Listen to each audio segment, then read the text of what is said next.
হীৰক জয়ন্তী উপলক্ষে মৰিগাঁও দুৰিমাৰী ভৈৰাগুৰি আহতগুৰি আৰু ঔজাৰী আঞ্চলিক ৰাস মণ্ডপত অনুষ্ঠিত 12ৰখনীয়া সাংস্কৃতিক শোভাযাত্ৰা। আজিৰে পৰা সমগ্ৰ ৰাজ্যৰ লগতে মৰিগাঁও দুৰিমাৰী ভৈৰাগুৰি আহতগুৰি আৰু ঔজাৰী আঞ্চলিক ৰাস মণ্ডপত আধ্যাত্মিক আৰু ভাতৃত্ববোধ এনাজৰীৰে শ্ৰী শ্ৰী কৃষ্ণৰ ৰাসলীলা উদযাপনৰ আজি প্ৰথমটো দিন। দুৰিমাৰী ভৈৰাগুৰি আহতগুৰি আৰু ঔজাৰী আঞ্চলিক ৰাস মণ্ডপত বিগত বৰ্ষৰ দৰে ৰাস উদযাপন সমিতিয়ে এইবাৰো ৰং আৰু আনন্দ উল্লাসেৰে 5 দিনীয়াকৈ বৰ্ণাঢ্য কাৰ্যসূচীৰে উদযাপন কৰিছে ৰাস মহোৎসৱ। আজিৰে পৰা অনুষ্ঠিত হোৱা এই বৰ্ষৰ ৰাস মহোৎসৱটি হীৰক জয়ন্তী হিচাপে পালন কৰে 4খনকৈ গাঁৱৰ ৰাইজে। আজিৰে পৰা আৰম্ভ হোৱা ৰাস মহোৎসৱত বিভিন্ন ধৰণৰ কাৰ্যসূচী পালন কৰা পৰিলক্ষিত হৈছে।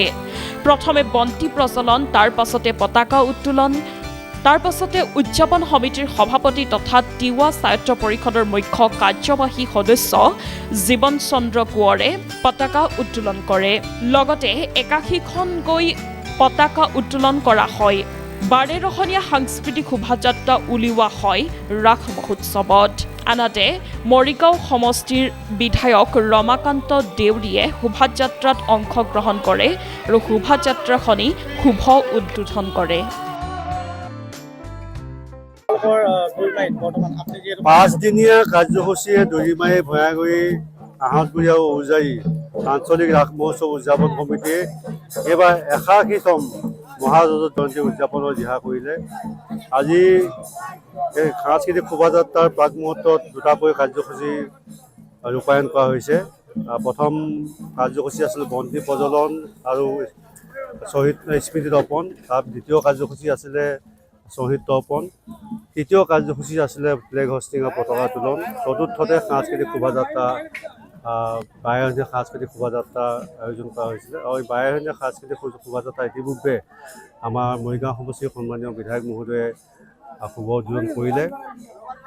আমি আশা কৰিছোঁ 5 দিনীয়া যি বৰ্ণাঢ্য কাৰ্যসূচী, এই 5 দিনীয়া বৰ্ণাঢ্য কাৰ্যসূচীটো ৰাইজৰ সহায় আৰু সহযোগৰ জৰিয়তে সুন্দৰভাৱে উদযাপিত হওক।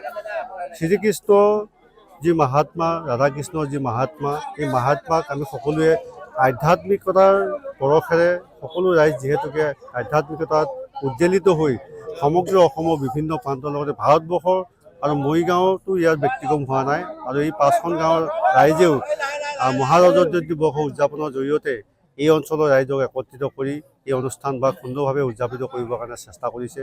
ময়ো উদযাপন সমিতিৰ সভাপতি হিচাপে এটা কথাই আশা কৰিম, ৰাইজ যেনেকৈ আগবাঢ়ি আহিছে, ৰাইজৰ যি সহযোগিতা লাভ কৰিবৰ কাৰণে সক্ষম হৈছে, সকলো ৰাইজৰ সহায় আৰু সহযোগিতাৰ জৰিয়তে আহি থকা যি 5 দিনীয়া বৰ্ণাঢ্য কাৰ্যসূচী যেন সফল ৰূপায়ণ হওক, তাৰ কাৰণে মই ভগৱানৰ ওচৰত প্ৰাৰ্থনা কৰিছোঁ আৰু সকলো ৰাইজৰ সহায় আৰু সহযোগিতা কামনা কৰিছোঁ। ভৈৰাগুৰি আহতগুৰি ঔজাৰী আজি মহাৰজৰ জয়ন্তী। এই শ্ৰী শ্ৰী ৰাস উৎসৱ মহাৰজৰ জয়ন্তী এই অঞ্চলৰ আধ্যাত্মিকভাৱে এটাই একমাত্ৰ অনুষ্ঠান, এই শ্ৰী শ্ৰী ৰাস উৎসৱ। এই মহাৰজৰ জয়ন্তী মোক শুভ উদ্বোধন কৰিবৰ কাৰণে আমন্ত্ৰণ জনাইছিল সাংস্কৃতিক শোভাযাত্ৰা।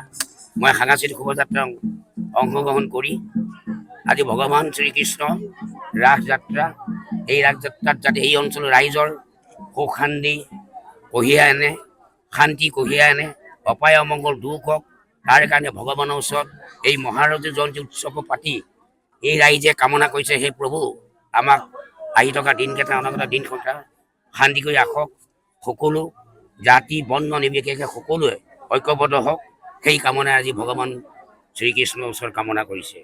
তাৰ কাৰণে সকলোকে মই আহ্বান জনাই মোৰ বক্তব্য সামৰণি মাৰিছোঁ। মোৰ আছে 135খন, 22 তাৰিখলৈকে আছে আৰু 22 তাৰিখলৈকে আছে, তাৰপিছত আৰু 27-28 তাৰিখে আছে। গতিকে সেইকাৰণে আজি প্ৰথমখন মোৰ সমষ্টিৰ প্ৰথমখন এই মহাৰজৰ জয়ন্তী, আজি শ্ৰী শ্ৰী ৰাস উৎসৱ মই সাংস্কৃতিক শোভাযাত্ৰা মই উদ্বোধন কৰিলোঁ। মৰিগাঁৱৰ পৰা ৰাহুল ডেকাৰ ৰিপৰ্ট, সংবাদ লহৰ।